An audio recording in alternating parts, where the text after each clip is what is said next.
জয়নব রাদিয়াল্লাহু তাআলা আন, কি বললাম? জয়নব রাদিয়াল্লাহু তাআলা আন। এই জয়নব রাদিয়াল্লাহু তাআলা আনহা উনি মারা গেছে। ফাবাকাতিন নিসা, নারীরা কান্নাকাটি শুরু করছে জয়নব রাদিয়াল্লাহু তাআলা আনহা মারা যাওয়ার পর।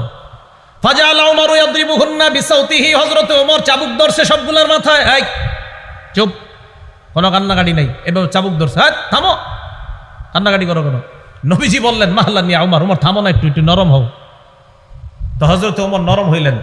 নরম হওয়ার পর আল্লাহ নবী বললেন ইয়াকুন্না ওয়া নাঈকাশ শাইতান, হে নারীরা তোমরা চিল্লা চিল্লি চিৎকার করা থেকে তোমরা বাঁচো, এগুলা শয়তানের আওয়াজ। চিৎকার করা আল্লাহ আজরাইল আমার ঘরেই পাঠাইছে, আর কারো ঘরে পাঠাই নাই, এগুলা বলাইনি, শয়তানের আওয়াজ। কার আওয়াজ? শয়তানের। ছেলে মারা গেছে, আল্লাহ তুমি কি আজরাইলরে আর কোনো ঘরে পাঠাইতে পারলা না, আমার ঘরে পাঠাইলা, এগুলো শয়তানের আওয়াজ, এগুলো বইলা কান্নাকাটি করা।